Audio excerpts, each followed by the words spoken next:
كتابه الكريم. بسم الله الرحمن الرحيم. ولا تقولوا لمن يقتل في سبيل الله أموات بل أحياء ولكن لا تشعرون. صدق. اللهم صل على محمد وآل محمد.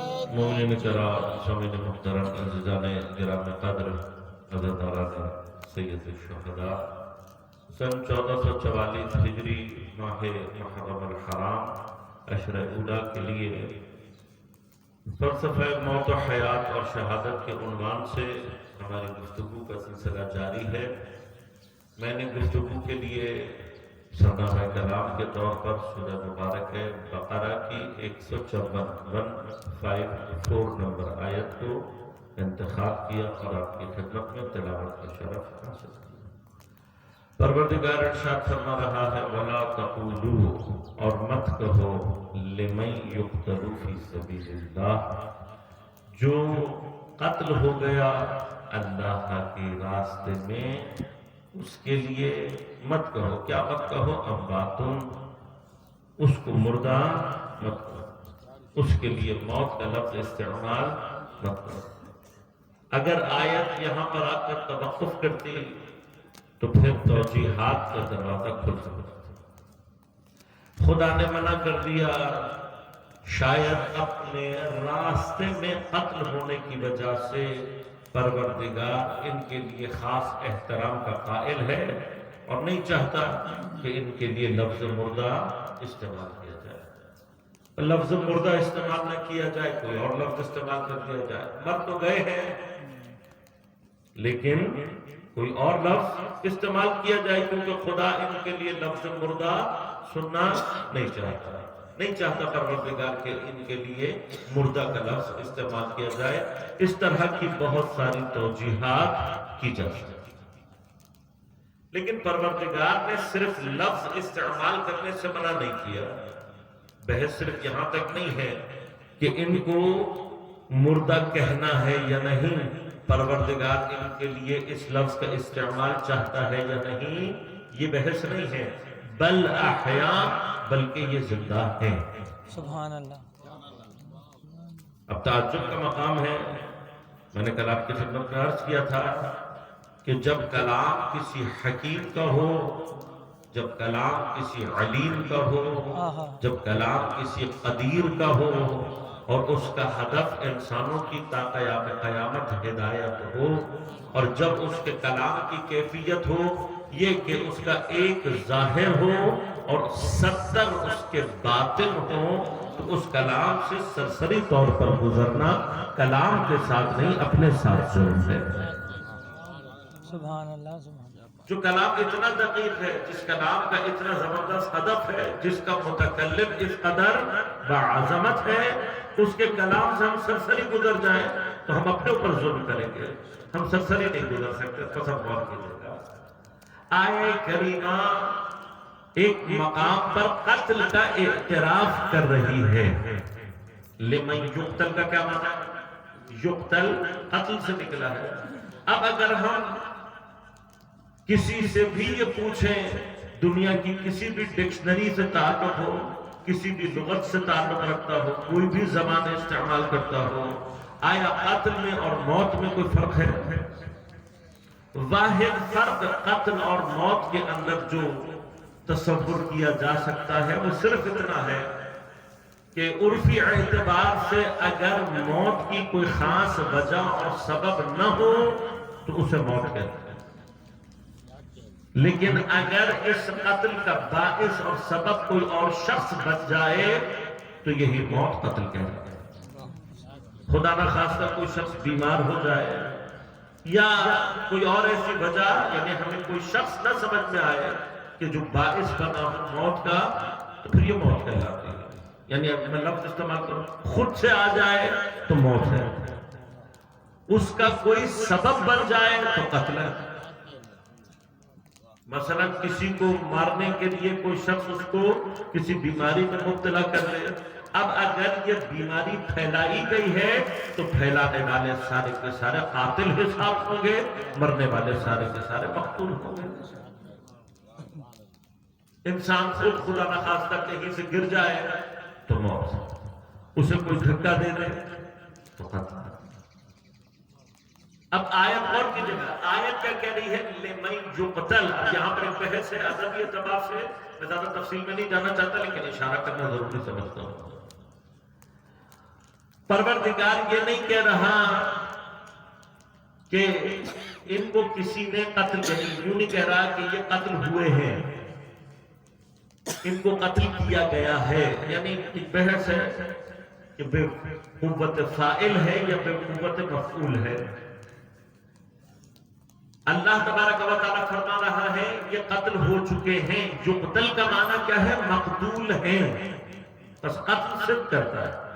میں نے عرض کیا قتل میں اس کے علاوہ اور موت میں کوئی فرق نہیں ہے کہ موت خود سے آ جانے والی ہے، اگر کوئی شخص اس کا باعث بن جائے تو قتل۔ دنیا کی نہ کسی لغت میں اس کے علاوہ کوئی فرق ہے اور نہ کسی بھی زبان میں ان دونوں کے درمیان کوئی اور فرق موجود ہے۔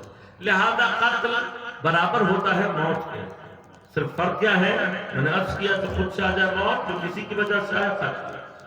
دوہرا صرف اس لیے رہا ہوں تاکہ آپ کا ذہن اس طرف متوجہ ہو جائے کہ اس کے باوجود کہ قتل اور موت ایک ہی ہوتی ہے، کہ کوئی نہیں کہتا کہ مقتول زندہ ہے، مقتول کو زندہ نہیں کہا جاتا۔ اور تھوڑے سے غور کیجیے گا، میں اس لیے کنسنٹریٹ کرانا چاہتا ہوں تاکہ قرآن کے مفاہیم کو سمجھنے کے لیے ہمارا ذہن آمادہ رہے۔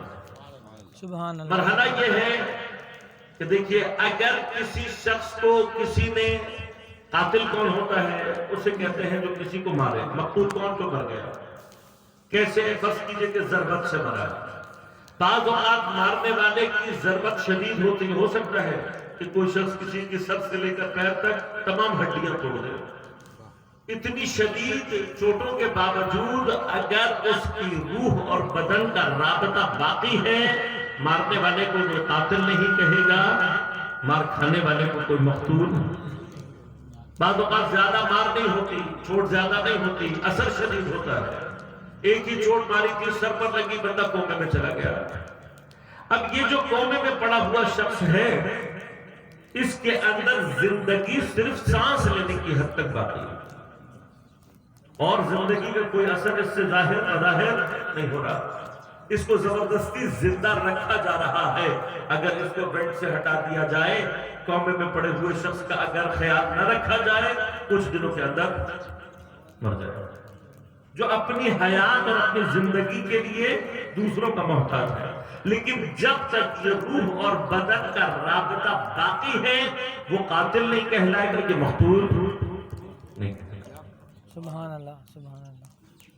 میں کیوں اس پر زور دے رہا ہوں؟ اس لیے کہ جب قرآن کہہ رہا ہے لمن یقتل، تو اس کا معنی یہ ہے کہ ان کے روح اور بدن کا رابطہ منقطع ہو چکا ہے، اور اس رابطے کے منقطع ہو جانے کے باوجود قرآن کیا کہہ رہا ہے؟ خبردار ان کو مردہ مت کہنا۔ سبحان اللہ، سبحان اللہ۔ بس اب غور کیجیے گا، اس کا معنی کیا ہوا؟ اس کا معنی صرف یہ نہیں کہہ رہا کہ ان کو مردہ مت کہو، بل احیاء، بلکہ یہ زندہ ہے۔ پروردگار تجھے یہ حیات سمجھ میں نہیں آ رہی تو قرآن کیا کہہ رہا ہے؟ وَلَٰكِن لَا تَشْعُرُونَ۔ اگر سمجھ نہیں آ رہی تو اپنے شعور کو بلند کرو، ان کی حیات میں شک مت کرنا۔ محمد والے محمد بلند ترین صلوات۔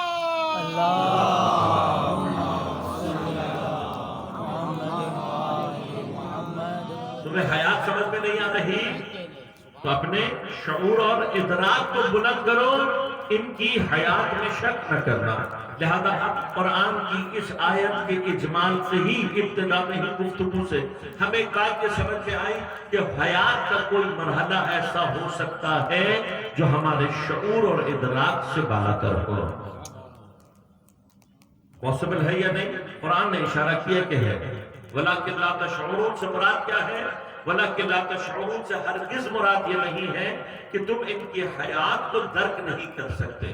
کہ یاد رکھیے گا، جس چیز کو انسان درک کرنے کی صلاحیت نہیں رکھتا، قرآن نے کبھی بھی اس کے بارے میں سوچنے، اس کے بارے میں غور کرنے کی انسان کو دعوت نہیں دی۔ کہیں پورا قرآن میں آپ کو نہیں ملے گا کہ قرآن ہم سے یہ چاہ رہا ہو کہ تم فرشتوں کے بارے میں غور کرو فرشتے کیا ہیں. کیوں؟ اس لیے کہ انسان فرشتے کو کبھی بھی درک نہیں کر سکتا. تو خدا نے ہم سے چاہا بھی نہیں ہے کہ ہم پہچانیں. اور بہت ساری چیزیں ہو سکتی ہیں. نہیں چاہا خدا نے کہ ہم ان چیزوں کو ان کے بارے میں غور کریں, ان کے بارے میں درک کریں. یہاں مرحلہ وَلَٰكِن لَا تَشْعُرُونَ کا یہ نہیں ہے کہ یہ تمہارے شعور اور ادراک کے دائرے سے بالکل خارج ہے, بلکہ لا تشعرون جملہ منفی ہے لیکن شوق دلانے کے لیے ہے. لہذا ادب میں یہ مرحلہ استعمال ہوتا ہے. ہم بھی عام طور پر اپنی زندگیوں میں کامنلی استعمال کرتے ہیں. بعض اوقات منفی جملے کی قوت مثبت جملے سے زیادہ شدید ہوتی ہے. بے شک. اس کا ایک عام مرحلہ کیا ہے؟ مرحلہ یہ کہ کوئی شخص اگر کسی شے کی استطاعت اور استعداد رکھنے کے باوجود, کیپیسٹی رکھنے کے باوجود, کیپیبلٹی رکھنے کے باوجود اس کام کو انجام نہیں دے رہا کسی بھی وجہ سے, ایسے شخص کو اس کام پر مجبور کرنے کا ایک راستہ کیا ہے؟ جملہ منفی. میں باہر نبی اس بحث میں نہیں ہوں لیکن اشارہ کر دیتا ہوں کیونکہ ہمارا کام ہے. بعض اوقات منفی جملوں کا تاثر منفی ہوتا ہے اور بعض اوقات منفی جملوں کا تاثر مثبت ہوتا ہے. بچوں کی تربیت کے اعتبار سے یاد رکھے گا کہ ہمارا کام ہے کہ ہم یہ دیکھیں کہ ہم اپنے بچوں سے بات کیا کر رہے ہیں. تربیتی مسائل میں جو مسائل ہم بعض اوقات اپنے بچوں کے اندر نیگیٹیوٹی خود پیدا کرتے ہیں.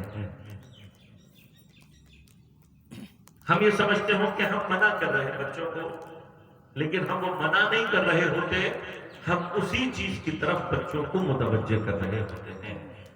مثلا معمولاً یہ ہوتا ہے کہ بچہ آرام سے گھر میں بیٹھا ہوا ہے, اگر آپ اس کو کوئی چیز نہیں بتائیں گے تو وہ اپنے کام میں مشغول رہے گا. لیکن آپ نے کیا کیا؟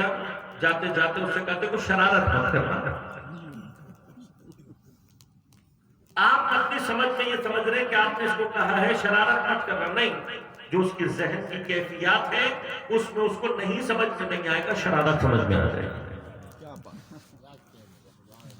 زیادہ یہ سائیکولوجیکل پوری بحث ہے چائلڈ سائیکولوجی میں بھی کی جاتی ہے کہ بچوں کے اندر نیگیٹیوٹی ایجاد مت کریں. آپ کوئی چیز قیمتی لے کر آئے ہیں, اس کو حفاظت سے ایسی جگہ پر رکھتے ہیں جہاں بچوں کی دسترس نہ ہو سکے, بس ختم ہو گئی بات. اب اس کو وہاں رکھ کر بچوں کو یہ کہیں اس کو ہاتھ مت لگانا, تو بنیادی طور پر آپ خود ان کو یہ کہہ رہے ہیں کہ اس کو ہاتھ لگانا. یہ نیگیٹیوٹی ہے جو ہم خود اپنے بچوں میں ایجاد کرتے ہیں. اس سے زیادہ خطرناک کیا ہے کہ کسی شے سے منع کرنے کے بعد خود اس پر عمل نہ کرنا. یہ بچوں کے اندر اتنی خطرناک نیگیٹیوٹی ایجاد کرتا ہے کہ جسے ہم اور آپ تصور نہیں کرتے. اور کامن جو ہم کام کرتے وہ کیا ہے؟ بچوں جھوٹ مت بولو. اور بعض مائیں اور ڈراتی ہیں, دھمکاتی ہیں, اللہ تعالیٰ زبان جلا دے گا اور پتہ نہیں کیا کیا, اس طرح کی بہت ساری باتیں جتنا وہ ڈرا سکتی ہیں. اچھی بات ہے, ڈراتی آپ نے, تو تھوڑی دیر بعد دروازے پر کوئی آ گیا.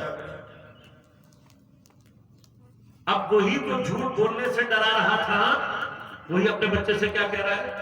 جاؤ جا کر کہہ دو کہ ابا نہیں ہے. اب یہ بچہ جو جا رہا ہے یہ سوچتا ہوا جا رہا ہے کہ ابھی تو ابا کہہ رہے تھے جھوٹ مت بولو.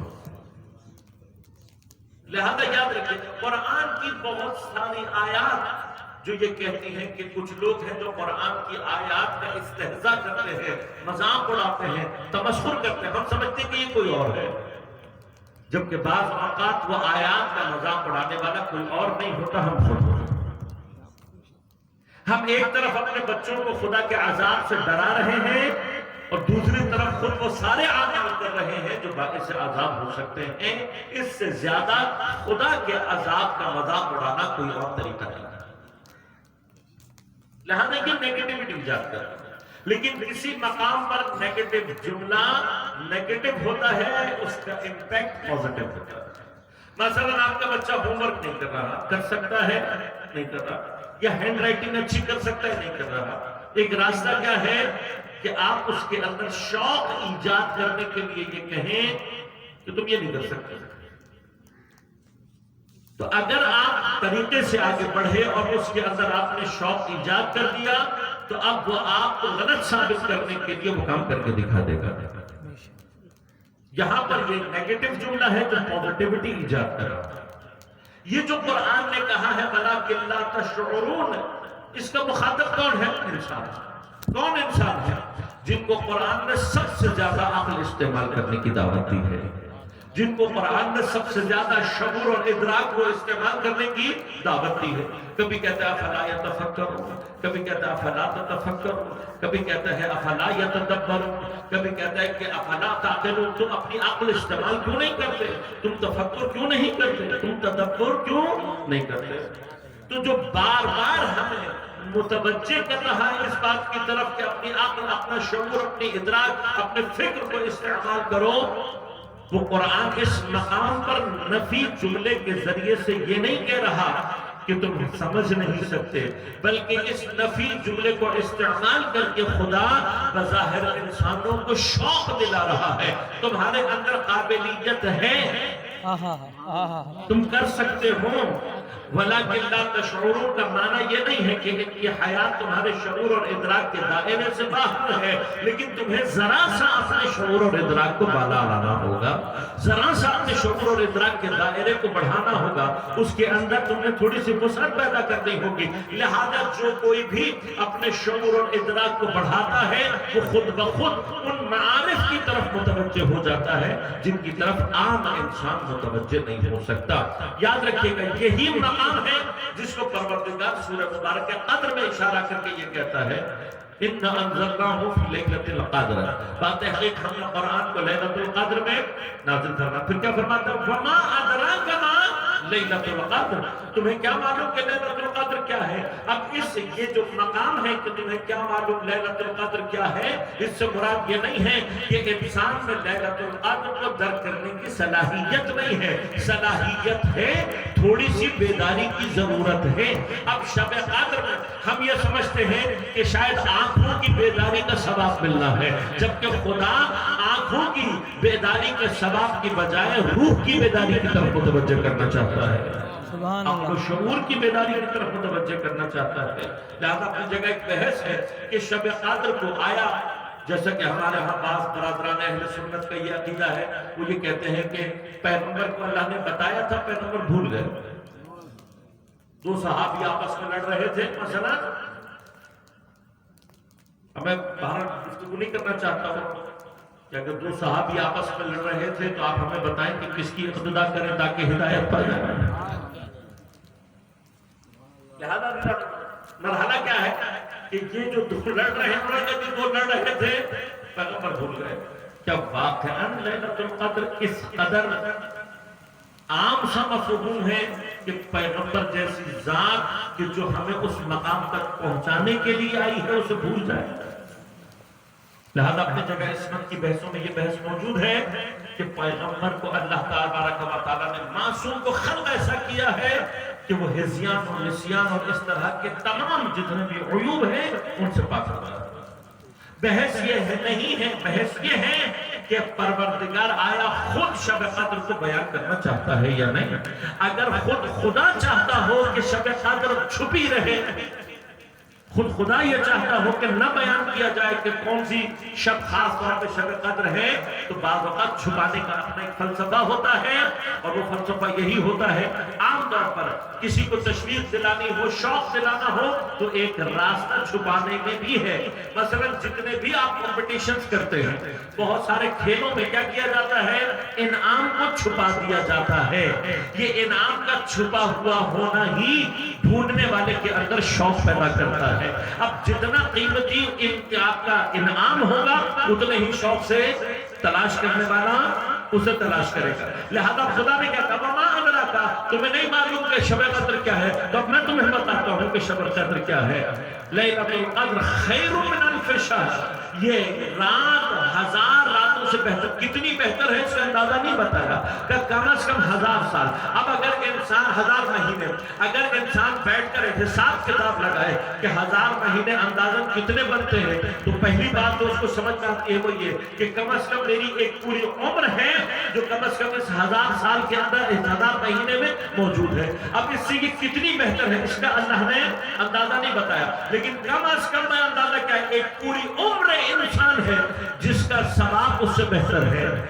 میں اپنی پوری عمر وہ حاصل نہیں کر سکوں گا جو شب قدر میں حاصل کر۔ اگر انسان کو یہ سمجھ آ جائے تو اس کے اندر شوق بہت پیدا ہو جائے گا۔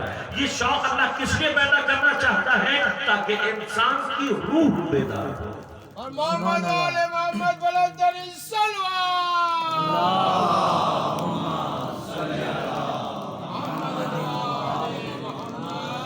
روح کو کیوں بیدار کرنا چاہتا ہے؟ شعور اور ادراک کو اللہ تعالیٰ کیوں بلند کرنا چاہتا ہے؟ اس لیے کہ اب یاد رکھیے گا، دین مبین اسلام میں بہت سارے مفاہیم، بہت سارے تصورات وہ بیان کیے ہیں جو عام عقل انسانی سے بالاتر ہے، عام شعور سے بالاتر ہے، لیکن اس کائنات کی اصل حقیقت وہی مفاہیم اور وہی تصورات، اصل وہ ہے۔ ہم نے جو پہنچنا ہے، یعنی اگر ہم سے کوئی کہے کہ بھئی مسلمان ہونے کا معنی کیا ہے، آپ کو مسلمان ہو کر فائدہ کیا ملے گا، شیعہ ہونے کا کیا فائدہ ہے، اہل بیت کی پیروی کا کیا فائدہ ہے، تو ایک فائدہ یہ ہے کہ عقل انسانی، شعور انسانی سے ماورا کچھ حقائق ایسے ہیں کہ جن کو درک کرنا انسان کے لیے ضروری ہے۔ لہذا جنت کا مفہوم ہے، دوزخ کا مفہوم یہ اپنی جگہ پر ہے۔ خود پروردگار کی ذات کو عام عقل سے درک نہیں کیا جا سکتا، بلکہ شعور اور ادراک کو ایک خاص سطح پر لایا جاتا ہے، تب جا کر پروردگار کے حوالے سے انسان کے اندر شعور اور ادراک بیدار ہونا شروع ہوتا ہے۔ مراحل طے کرنے ہیں۔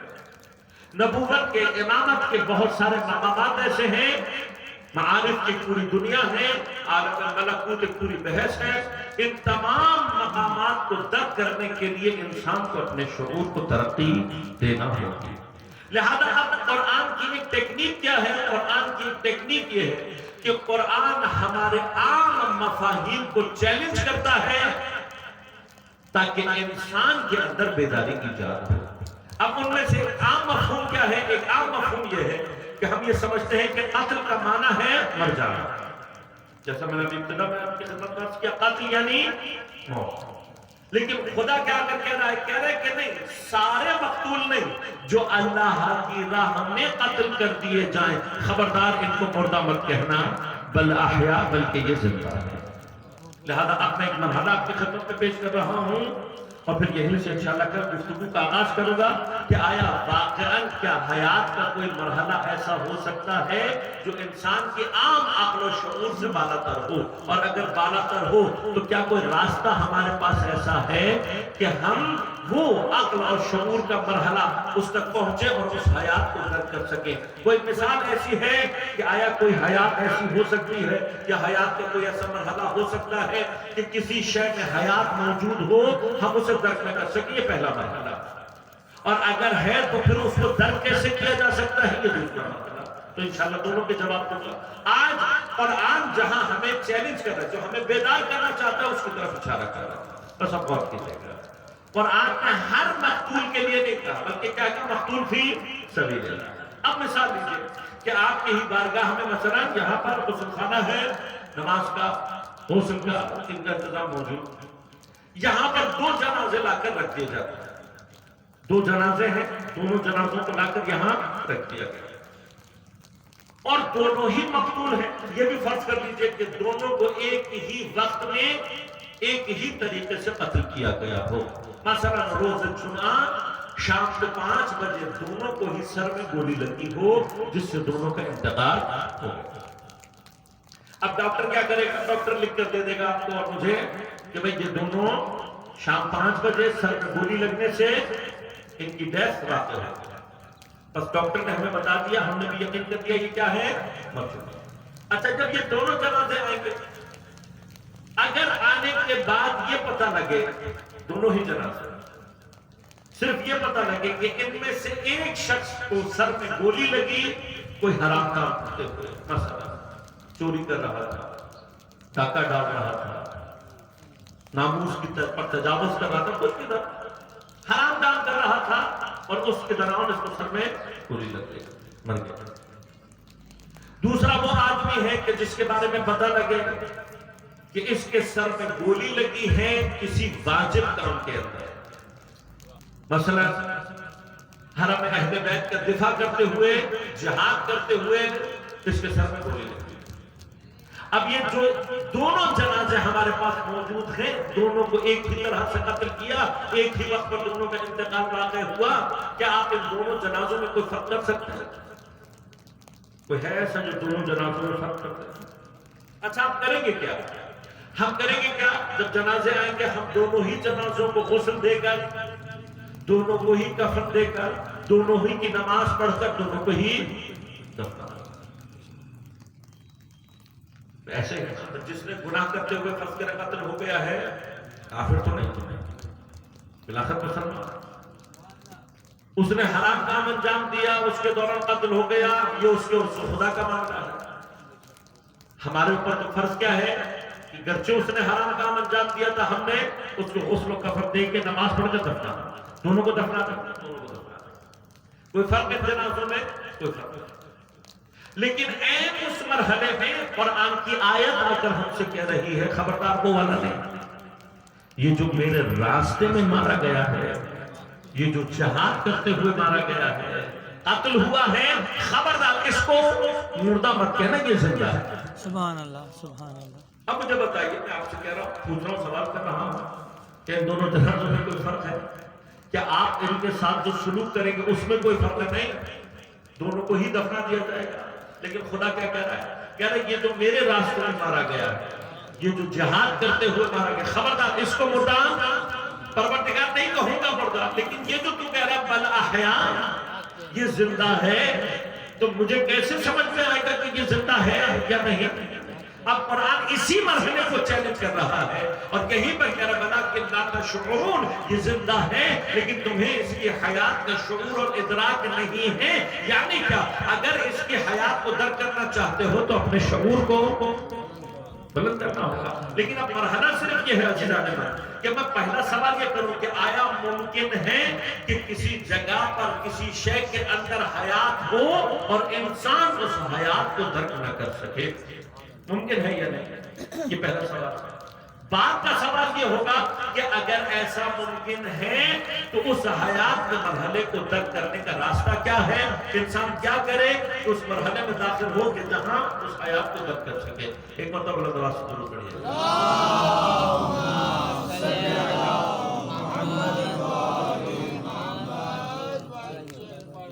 سوال اب کیا ہے کہ آیا باقیاً حیات کا کوئی مرحلہ ایسا پاسبل، مثال اگر مل جائے، ہمارے سامنے کوئی مثال آ جائے تو یہ مرحلہ ہمارے بھی حل ہو جائے گا کہ ہاں حیات کا کوئی مرحلہ ایسا ہو سکتا ہے۔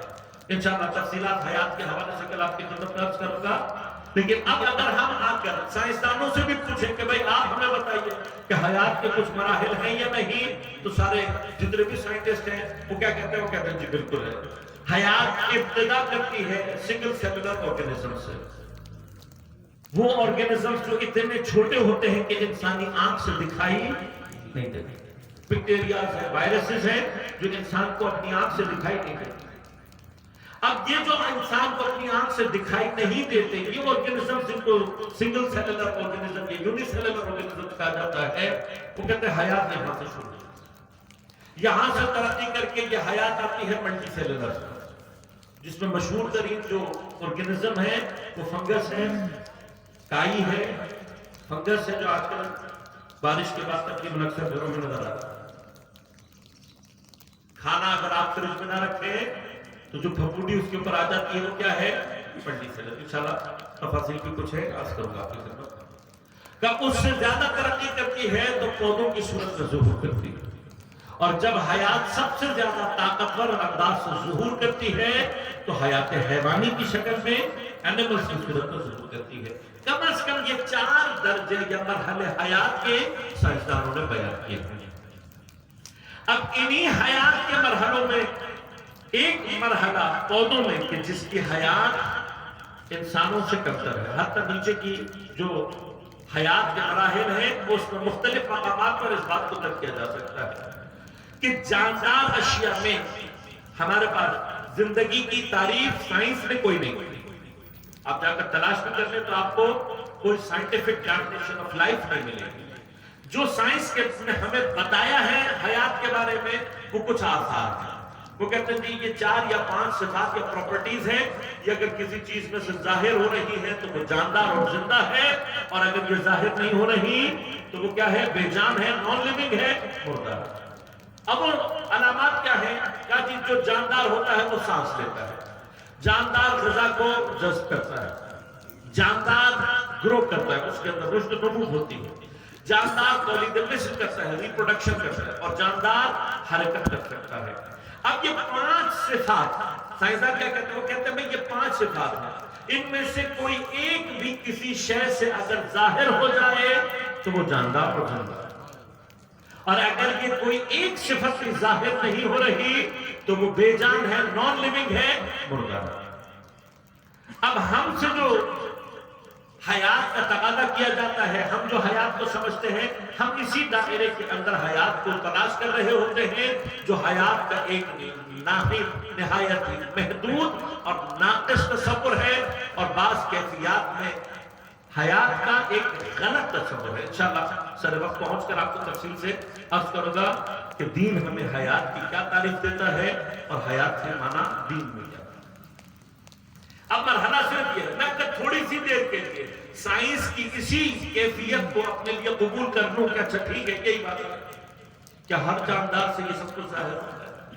آپ نے کیا کہا؟ اگر یہ صفات ظاہر ہو جائیں تو جاندار، نہ ظاہر ہو تو بے جان. نان لیونگ اور لیونگ ہمیں دوسری تیسری کلاس سے پڑھا دیا جاتا ہے، اور وہاں سے ابتدا سے لے کر آخر تک کیا سمجھایا جاتا ہے کہ یہ صفات اگر ظاہر ہو جائیں تو زندہ، نہ ہو تو مردہ. اتنا بڑا ممبر ہے، مردہ ہے، کیوں؟ نہ سانس لے گا، نہ غذا جذب کرے گا، نہ حرکت کرے گا، نہ اس کے اندر کوئی گروتھ ہوگی، اور نہ ہی اس سے کوئی ریپروڈکشن ہو سکتی. لیکن یہی کونے پہ لگا ہوا گھاس کا ایک چھوٹا سا پودا وہ کیوں جاندار ہے؟ اس لیے کہ ہوا بھی، غذا بھی، حرکت بھی، رشد و نمو بھی، اور تولید. اب سائنسدان کیا کہتے ہیں؟ کہتے ہیں کوئی ایک صفت کم از کم ظاہر ہونا ضروری. اب میرا سائنس سے سوال ہے کہ آپ نے جو یہی تعریف کی ہے، کیا ہر جگہ یہ تعریف صدق کرتی ہے؟ کیا یہ سارے کے سارے جانداروں پر صدق آتی ہے، یا کچھ جانداروں کے کچھ مراحل ایسے ہوتے ہیں کہ جہاں وہ زندہ ہوتا ہے لیکن حیات کی کوئی بھی اثر اس سے ظاہر نہیں ہو رہا ہوتا؟ اب میں مثال دوں گا اور انشاءاللہ پھر گفتگو کو ختم کروں گا. مرحلہ صرف کیا ہے؟ مرحلہ یہ ہے کہ مثلا پودوں میں حیات کا ایک مرحلہ ایسا آتا ہے کہ جب پودا زندہ ہوتا ہے لیکن حیات کا کوئی اثر اس سے ظاہر نہیں ہو رہا. وہ مرحلہ خزاں میں نہیں ہے، پتوں کا جھڑ جانا نہیں ہے. کیوں؟ سائنٹیفکلی یہ ثابت ہے کہ پودا اگر زندہ ہے تو حتی خزاں کی موسم میں بھی وہ کوئی نہ کوئی آکسیجن جذب کر رہا ہوتا ہے اور کوئی نہ کوئی غذا ابزارب کر رہا ہے. گرچہ اور دوسرے علامات اس سے ظاہر نہ ہو، یہ علامات کم از کم ظاہر ہوتے ہیں. یہ مرحلہ کون سا مرحلہ ہے؟ جب پودا بیج کی فارم میں ہوتا ہے، جب پودا بیج کی شکل میں ہوتا ہے. اب یہ جو بیج ہوتا ہے، دانے، سیڈ جو ہوتا ہے، یہ زندہ ہوتا ہے یا نہیں؟ آپ جس بھی سائنٹسٹ سے جا کر پوچھیں گے. اب بیسیکلی یہ جو موضوع ہے یہ باٹنی کا موضوع ہے، اور باٹنسٹ اتفاقاً ایک دوست ہمارے ہیں جو کہ باٹنی میں پی ایچ ڈی کر رہے ہیں. ان سے ملاقات تھی تو میں نے ان سے سوال کیا، میں نے کہا قبلہ اصل آپ کی فیلڈ ہے، اگر مومنین تھوڑی سی جگہ دے دیں تو جو افراد باہر بارش میں بیٹھتے ہیں ان کے لیے جگہ. محمد والے محمد بلند ترین سلوات. نعرہ حیدری. محمد والے محمد بلند ترین سلوات.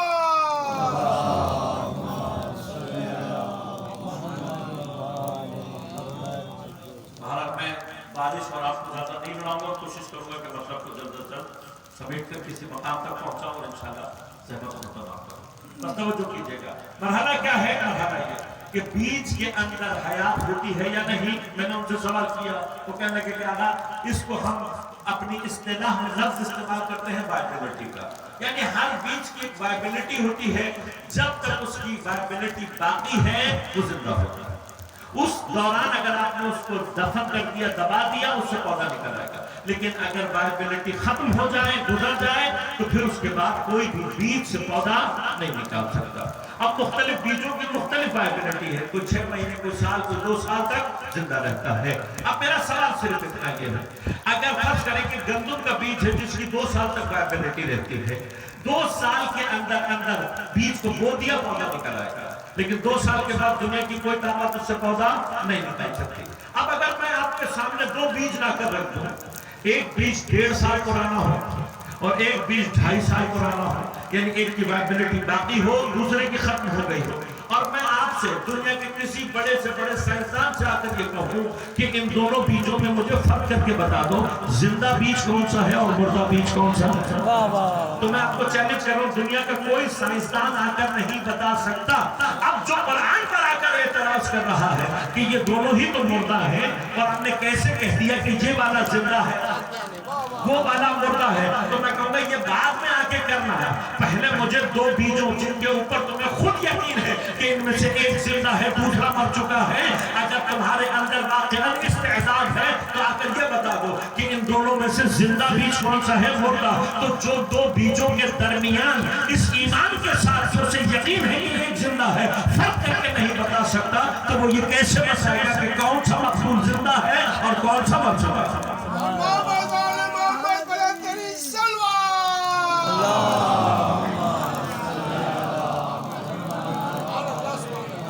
زیادہ تفصیل میں کل انشاءاللہ گفتگو کو یہیں سے شروع کروں گا کہ انسان نہیں کر سکتا تھا. اب مرحلہ کیا ہے، کوئی راستہ ہے یا نہیں، انشاءاللہ یہ کل آپ کی خدمت عرض کروں گا. لیکن جو انسان 2 بیجوں کے درمیان زندہ اور مردہ کا فرق نہیں کر سکتا، اسے حق نہیں ہے کہ وہ قرآن کی اس آیت کو چیلنج کرے کہ کیسے قرآن نے کچھ مقتولوں کے بارے میں یہ کہہ دیا زندہ. اور پھر انشاءاللہ حیات کی تعریف بیان کروں گا کہ قرآن جب کسی کو زندہ کہہ رہا ہوتا ہے تو مراد کیا ہوتا ہے. لیکن یہ کہ انسان اس بات کو درک کر سکے کہ قتل ہو کر بھی زندہ رہا جاتا ہے، اس مفہوم کو، یہ ایک مفاہیم ہے. کربلا کا ایک ہدف کیا ہے، ان عالی معارف کو جو انسانی عقل و شعور سے بالاتر ہے، ان کو انسان کے شعور اور ادراک تک پہنچائے. بس کربلا شعور عطا کرتی ہے، اور ایک شعور جو خاص طور پر کربلا نے دیا وہ کیا ہے، وہ شہادت کا شعور ہے. لہذا آج 2 محرم امام حسین اپنے ساتھیوں کے ساتھ کربلا میں مارے تھے. حیات کا ایک عجیب اثر ہے جو سید الشہداء کربلا میں چھوڑ کر گئے. کم ترین اثر کیا ہے خدا جانے. حیات کا ایک ایسا اثر ہے جو سید الشہداء اپنے خون کے ساتھ کربلا میں چھوڑ کر جا رہے ہیں کہ اب تا قیام قیامت جو بھی ان شہداء کی حیات کو چھٹلانے کی کوشش کرے گا، عاشور کے دن امام حسین کا خون ذرات سے ابل کر یہ بتائے گا کہ یہ زندہ ہیں. تمہیں ان کی حیات کے شعور سے ادراک اس مرحلے کو ہمارے شعور تک پہنچانے کے لیے آج سید الشہداء 2 تاریخ کربلا میں مارے تھے. آپ جانتے ہیں کہ اس مرحلے سے پہلے حر کی ملاقات ہوئی ہے، اور یہ بحث اپنی جگہ ہے کہ آیا حر امام حسین کو کربلا تک لایا ہے کہ امام حسین کربلا تک خود پہنچے ہیں حر کو اپنے ساتھ. لیکن کربلا سے پہلے، کربلا سے متصل ایک شہادت ہے کہ جو کربلا سے پہلے ہونے کے باوجود، کربلا سے دور ہونے کے باوجود، کربلا سے ایسے متصل ہے کہ کوئی اسے کربلا سے جدا نہیں کر سکتا. حسین کے بھائی، حسین کے پر اعتماد ساتھی جناب مسلم میں گفتگو کو مختصر کرتا. راستے میں حضرت سوار ہیں اور ایک مرتبہ ایک مقام پر پہنچے ہیں، حضرت کی زبان سے کلمہ استرجاع اِنَّ لِلَّهِ وَإِنَّا إِلَيْهِ رَاجِعُونَ، اور آنکھوں سے اشک چاہتا.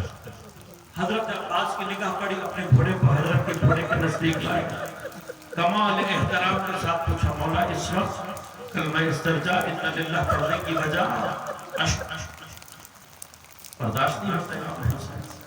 تاریخ کہتے امام نے بظاہر اپنی انگلیوں کے اشارے سے حضرت سے کہا بھائی عباس نے کہا. اور آپ نے جب حضرت کی انگشت کے درمیان نگاہ کی تو دیکھا دارالامانہ کی سب سے اونچی جگہ. بھائی مسلم پر سے پشت ہاتھ بندھے ہوئے ہیں, زخموں سے چور چور تھے, اور اتنے میں ظالم نے تلوار کا وار کیا, حضرت کی گردن کو تن سے جدا کیا, اور پھر یہ پہلا جنازہ ہے جس کی بے حرمتی ہوئی. دارالامانہ کے سب سے اونچے مقام سے حضرت کو زمین پر پھینکا گیا. پھینکنے کے بعد آپ کے پیروں میں رسیاں باندھ کے آپ کے جسد اطہر کو کوفہ کی گلیوں میں پھرایا گیا. مسلمانوں صرف ایک مرتبہ سوچ کر بتاؤ کہ یہ جنازہ جس کی بے حرمتی ہو رہی ہے یہ پیغمبر سے رشتہ داری کرتا ہے. اب یہ مرحلہ دیکھا. ایک مرتبہ حضرت عباس کو جوش و جلال آیا. امام نے کہا نہیں عباس ابھی نہیں. خیموں کو لگا دیا گیا, آوران کو روک دیا گیا. آپ جانتے ہیں جناب مسلم کی زوجہ حضرت عباس کی بہن ہے, امام حسین کی بہن ہے. اپنے بہن کے خیمے میں گئے. روایات یہ کہتی ہے کہ جناب مسلم کی بھی ایک چھوٹی سی بچی ہے. اس کو گود میں بیٹھا کر پیار کرنا شروع کیا. کہا بیٹی آج سے جو کوئی مسئلہ ہو تو مجھے بتانا, میں تیرے بابا کی جگہ پر ہوں. نبوت کے خاندان کی پلی بچی تھی. ایک مرتبہ پلٹ کر کہنے لگی مامون آپ اس طرح نوازش کر رہے ہیں جیسے یتیموں کا نوازش کیا جاتا ہے. جب جیسے ہی بچی نے یہ کہا حضرت کے اشک جاری ہو گئے. بس میں ہاتھ جوڑ کر امام حسین سے یہ کہوں گا مسلم کی بیٹی کا نصیب ہے, باپ شہید ہوا ابھی تو بچی کو اطلاع بھی نہیں ملی. حسین جیسا کریم مولا آ کر پیار کر رہا ہے, نوازش کر رہا ہے, اور وہ حسین کی بیٹی کا نصیب ہوگا. جہاں باپ کو شہید کیا جائے گا وہاں بجائے دلاسا دینے کے کوئی سکینہ کو تماچے لگا رہا ہوگا, کوئی سیلیاں لگا رہا.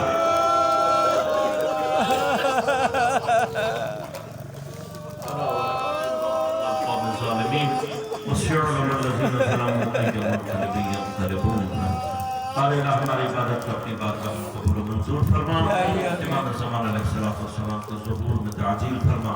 ہم سب کو امام زمان علیہ السلام کے اعمال و انصاف میں شمار ہونے کی توفیق عنایت فرما.